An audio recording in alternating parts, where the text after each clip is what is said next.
What makes a good property for the room rental business model? Yeah, so for me, it's typically 2,000 square feet, no HOA, 2 to 2.5 bathrooms, between 6, 7, or maybe 8, depending on the layout of the rooms or the. You mean 6, 7, or 8 bedrooms? Yes. Okay, so you're going in and you're actually adding more bedrooms than what's already in a property? Correct. For me, it's really of who lives in my houses. They need to feel like it's a home. Last night, I've been to one of my houses, and one of the tenants, his name is Junior, he came in, "Oh, hi, Alida, it's so nice seeing you." And that is what I want. You can just feel the positive vibes in a house when you walk in there. Right. You can feel that your tenants are proud to live there. Exactly. And a happy tenant is a lasting tenant. That's exactly it. Right.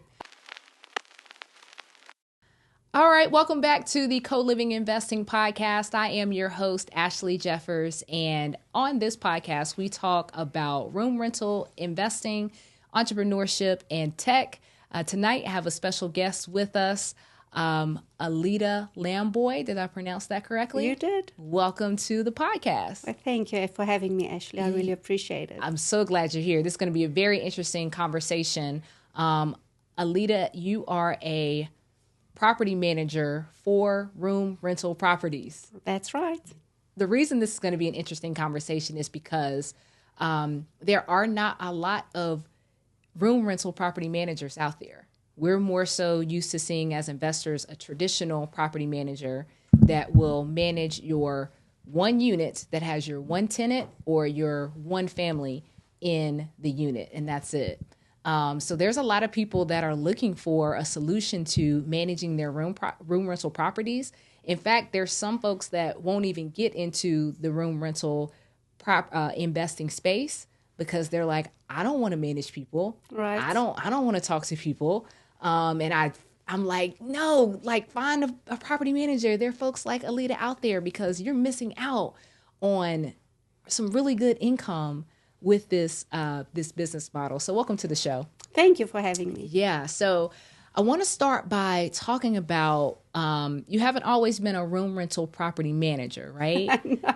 So walk me through what were you doing before being a room rental property manager, and how did you get into this space? So currently I'm really just doing it part-time. So it's not a full-time gig for me yet. I'm managing 30 members or rooms at the moment. Wow. And most of them being my own properties. But I am originally from South Africa, and I have always been in the interior design business. And I just stumbled upon the co-living model last year, and being a property manager of my members, and then also onboarding other investors' properties and their members into my portfolio has just been something that happened. That just fell in your lap. It wasn't something that I had to go and look for or that I had any experience. So I was just kind of building the plane as I went. Oh, wow. So tell me about your interior design business. Is it for more residential properties, or was it for commercial spaces? So yeah, it was focused more on residentials, which I love to incorporate now when I do convert my houses or houses for other investors into room rentals, where I set it all up, design the rooms, do the space planning, and the whole setup up to the hosting point where I take over and then also manage the members in the house. So let me get this straight. Back up a step, because I don't want to like just roll over the fact that you said that you will set up a whole property, the entire property, for an investor.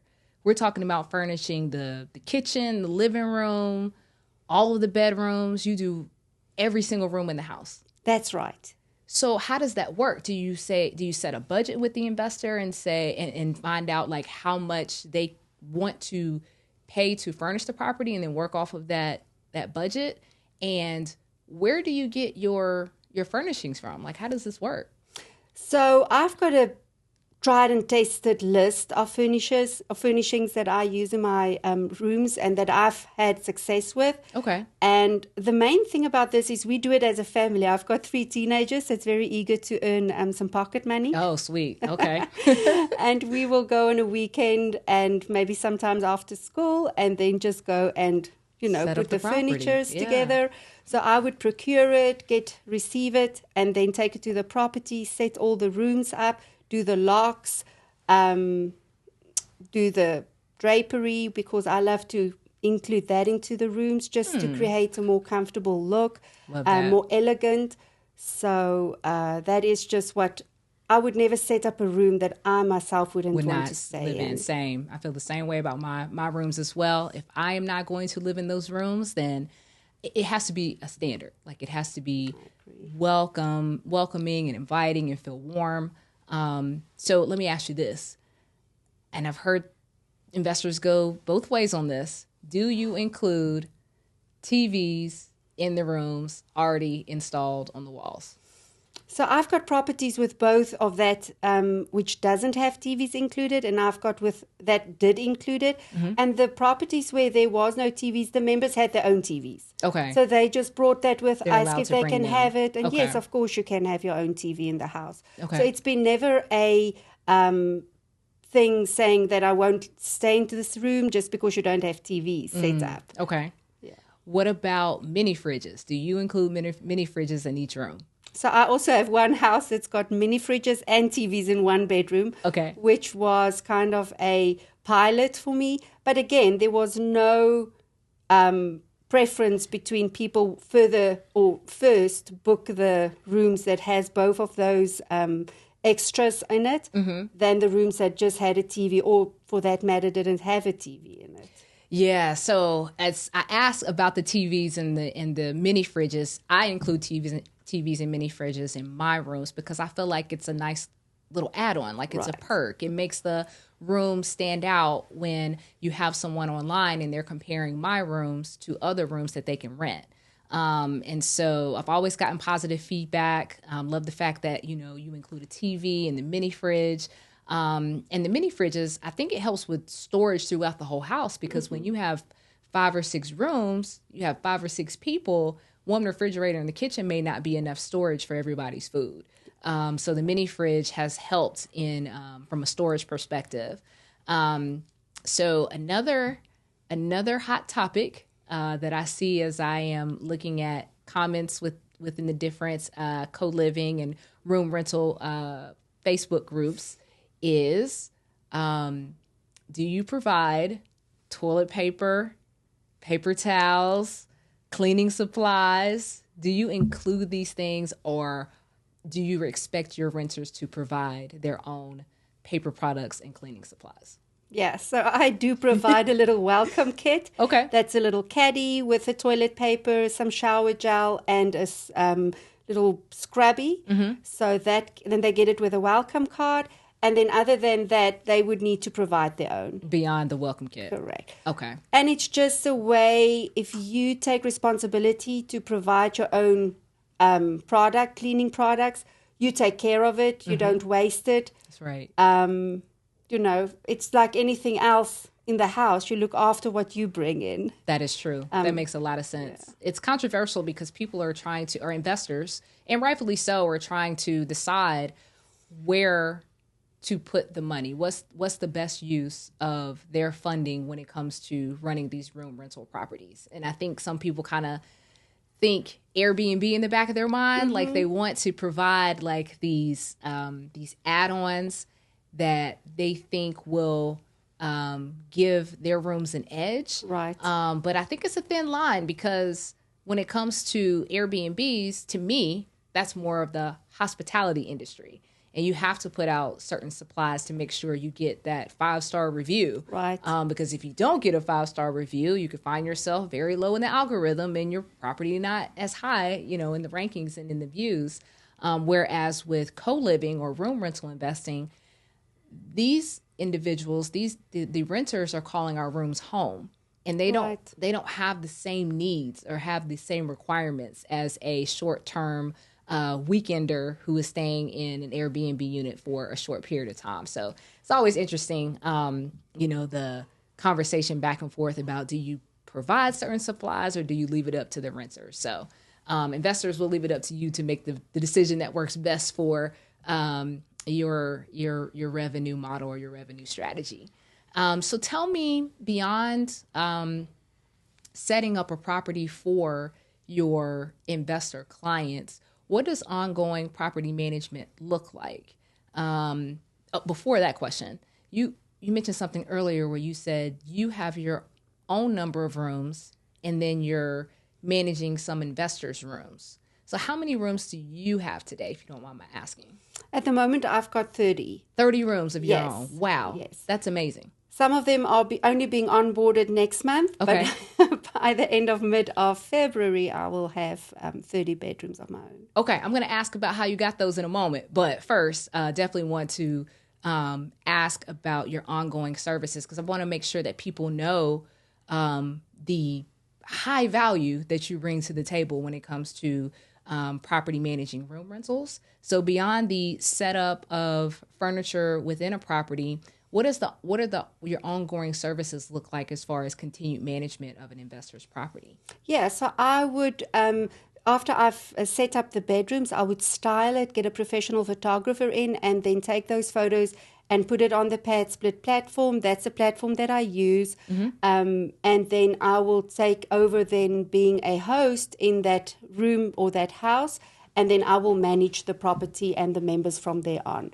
So it becomes a whole hands-off investment for the investor, and especially for out-of-state investors where they don't want to be bugged and hands-on, or not here. Exactly. Yeah. So that's a great solution for those kind of investors. Okay. Do you mind sharing what you charge for those services, or is it on a case-by-case basis? So currently for a 6-bedroom house, it's a flat rate of $390, and that's just the management. Okay. So then we get cleaning fees coming on top of that, and then lawn service, and then any maintenance tickets that needs to be done. Okay. So throughout the course of the month. So $390 a month. Yes, for up to 6 bedrooms. Flat fee. Okay. Right. Up to 6. Okay. I like that. I like that fee structure, because that is something that investor can budget for and know that this is the exact amount that I'll be paying every single month. Yes, and also it's easier for me to know that I don't need to go and calculate, different rates and 8% of vacancy. Right, 8%, 9%, 10%. How many days did they stay there? Management fee, right? When was it vacant? Yeah. That is just becoming a whole mess and a logistic nightmare. Yeah, your fee model keeps it simple. Right. Yeah. So tell me, how in the world did you obtain 30 rooms? And how long did it take you to do that? So I started in 2025 in March was my first property, and I onboard private money lenders and investors, and with us creating a win-win situation for all parties involved. Sure. I managed to buy 2 of those, and then towards the end of the year, I was looking at buying I bought fix and flip property, wanting to flip it, and with the market changing, those ones actually turned out to be great potential co-living properties.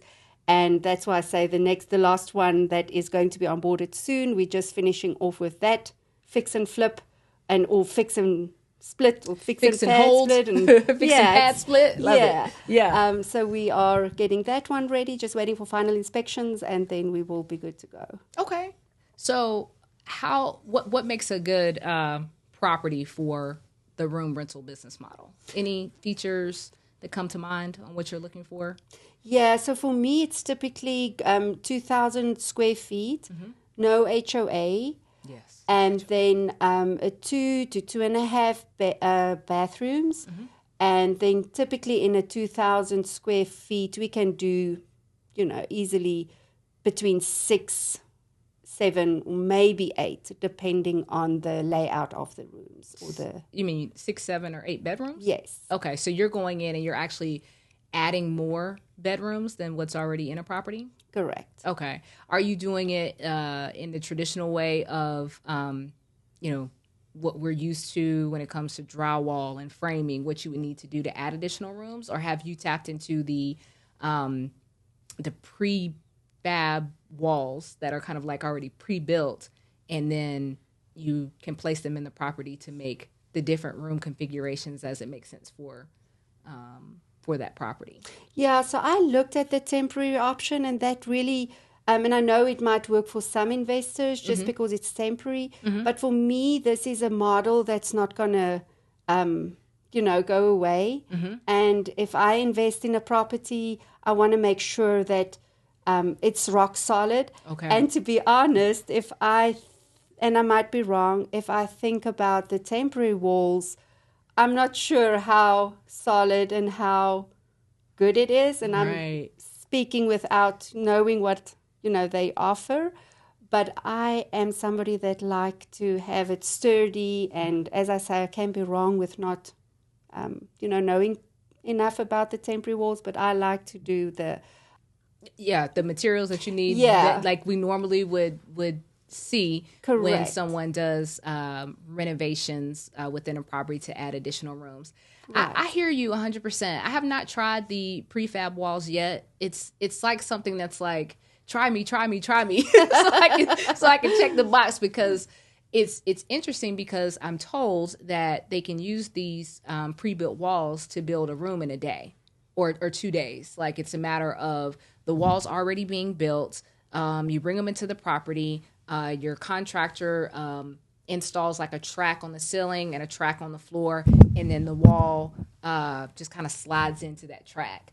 And so being able to do that in a couple days, that sounds like a time saver. But the concern that I have is similar to what you're saying, is from what I've seen, they look like cubicle walls. Like when you walk into an office, and you just have like these kind of like white, sterile looking cubicle walls, and it's kind of like, I don't even think paint would help those. Well, that's the thing, and especially with them sharing, most of the bedrooms that we convert typically into a bedroom might be a room that is close to the kitchen. That's typically your common area, or a dining area where there's people, or the laundry, where you do need to have a little bit more acoustic in the walls. Yeah. So typically what we would do on the 2x4 framing is we would put more insulation in it, just to kind of buffer that sound.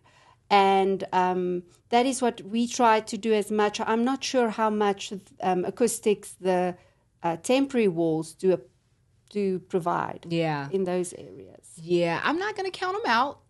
But they are interesting looking. But let me know once you've tried them. I'll let you know. Are you a fan of taking every square foot you have in a house and converting it to a room, like living room and dining room and any other square footage that you can find, or converting it to a room? Or do you maintain those common areas? Yeah, I try to keep those common areas, but not necessarily. So if it doesn't make sense on my floor plan to convert a family room into a bedroom because it's just in the flow of the house, then I will not. Okay. There's one house that has got a beautiful little seating area and a dining area and a kitchen, just because the room flow didn't work to cut that off and now make a funny room just to put in another room. Yeah. So for me, it's really of who lives in my houses. They need to feel like it's a home. Absolutely. They shouldn't be feeling like agree. it is too many walls, and if they walk, then there's a wall.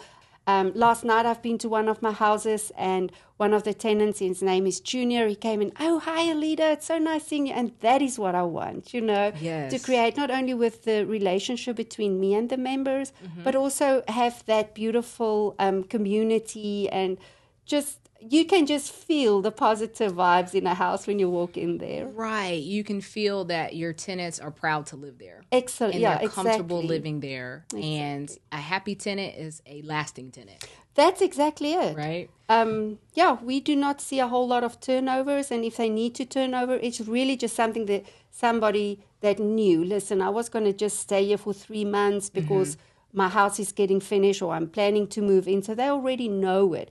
Very often that we get tenants that need to leave because of any other reason. Right, because there was an issue. Right. You don't see much of that. Although those do happen, Sure. but luckily not as much as I've seen other people have problems with. So I want to get into kind of the difference between a traditional property manager who just has to manage the unit itself, the building itself. You being a room rental property manager, you have to manage not only the building, the property, but you have to manage people as well. Right. And we're talking about 5, 6 different personalities under one roof. So a lot of people are concerned about how that would look inside of their rental portfolio. Is that something that they could maintain? Do they have to, what extent do they have to learn or be involved when it comes to managing people? Can you talk a little bit about whether or not you see issues amongst tenants? Like, are there conflicts that go on? Do you have headache after headache when it comes to these room renters living under one roof that probably aren't related? Mm-hmm. Can you kind of give us some insight into what your experience has been with managing the people? Yeah, so that is a whole different class on its own. Yeah. So what I do is I screen my tenants twice. First of all, I will get them screened for the first screening on the platform that they apply to move into the room. Okay. And then I've got a 3-step second screening that I go through with them. So I would first of all realize what kind of personality they are, kind of, by just reading the tone of their text. If they first text me, how do they speak? Or, you pick up a lot from people's personality in the way they, first of all, text. Right. Then I would do a second screening, especially on background check, just to see what kind of person it is.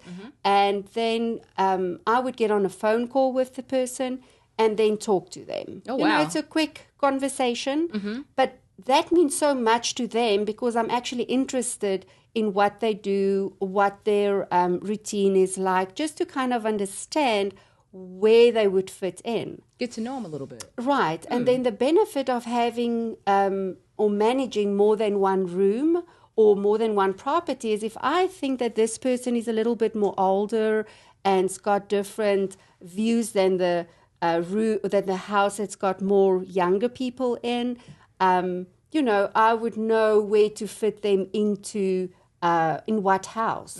So that really is, for me, I enjoy doing that because doing that has really created a very good result in terms of not never, but maybe twice in the 9 months that I've been doing this, have I had problems with tenants and them not getting along with each other. And I must say with that is they kind of sort it out within themselves. So if at the point that I get the story, I get it from two sides, and I don't know which one is the right one. Right. But it always turns out like one of them would say, I'm done, I'm leaving, or do you have another room or a house you can transfer? I would know if I think that person was the problem and then would say, no, unfortunately, there might be another house for you that I'm not aware of. But it's always nice to kind of redirect a person that does not fit into a house, because it's also difficult for the members to be put in a house with strangers. And with someone who's hard to get along with. But the nice thing is when they come together and they get along, and they just magical together. It's like family. Right. Family and friends, Absolutely. So I love the fact that you get on the phone with him. I do not. So you take the extra time to do that. I probably should. It's worked out thus far. But that is great advice to encourage investors, room rental operators, to get on the phone and just have a simple 5-minute conversation, because it's going to uncover so much. And I also love the fact that you try to pair people up in the right house with others that might have similar preferences, similar personalities. You mentioned the age thing. Right. Why try to put a 21-year-old in a house with a 65-year-old? Right. It may not be a good fit. So I think that's like one of the main differentiators between traditional property management and room rental property management is that as a room rental property manager, you have to dig a little deeper and get into personalities. Exactly. Get into habits, get into, if this person is a night owl and they've shared in their kind of initial conversation that they stay up half the night, probably not going to put them in the house, full of people who are early risers, right? And professionals, go to sleep, professionals that are going to sleep, early, because your night owl is probably making a lot of noise at night because they're up, right? So that's interesting. The approach to making sure you're placing the right folks in the right properties. Yep. So what markets are you in? Do you just manage here in the Charlotte, North Carolina area, or will you manage, a property if it's in another city within the state or outside of the state in another state? Would you manage that far away? At the moment, I would want to just stay focused in Charlotte. Okay. And it's mainly because I immerse myself in the properties, and I really love, once a month go and do a check-in and see how they are and see how the house look, and if there's any small little things that the cleaner might not have brought to my attention, because she goes out bi-weekly, twice a month to go and clean, and she will let me know if there's any small maintenance things that needs to be done. Mm-hmm. So I always like to just pop in, show my face, see members if they're around, and then just lay my eyes on the property. Yeah, so that's got to be, they got to be in driving distance, because that's pretty hard. If they're in another state, that means you got to hop on a plane, and who has time for that? So, okay. One of the things you mentioned was your house cleaning or your house cleaner. Can you talk about some other roles that you have filled on your team to help you run your business? Like, do you have a regular handyman? Do you have general contractors? Do you have virtual assistants? Like any other roles that you have within your business that help your business run smoothly? Yeah, so at the moment, it's not big enough to get a VA. I am looking at onboarding a VA maybe later on this year, as I'm also going to expand my personal property portfolio in this area. Mm-hmm. And at the moment, I've got cleaners, I've got people that work, do the lawn in the summer and spring. Mm-hmm. And I do have a general contractor team that I work with. Okay. And also, handyman is always difficult to get. Yeah. That is really something that I do not have a dedicated person at the moment. Mm-hmm. But we're working on getting the better side of that. I have a recommendation for you. Well, thank you. I would appreciate that. I'll make sure I give you his contact information. My handyman, he's amazing. He's pretty close to being a general contractor just without the official certification. Yeah. So he's really good at what he does. And I want to make sure that he's successful, so I'm no gatekeeper. So happy to share his contact information with you. Thank you. Last question before we wrap up. What are your goals for 2026 when it comes to, you mentioned your own personal real estate portfolio, and then you have your property management and interior design business. Like what kind of things are you looking to accomplish this year? So my dreams and goals are bold for 2026. Okay. So this year I would want to have 10 more bad split properties or co-living properties in the Charlotte area. Okay. That would mean about 70 doors extra to my portfolio. Wow. And also looking to expanding to work with hands-off investors. Mm-hmm. I want to typically do one of those clients a month, even though I would be able to do more. But one of those is good for me to, keep me busy mm-hmm. and keep me creative. Mm-hmm. And definitely work on expanding my team, going more into virtual assistants, getting that up and running.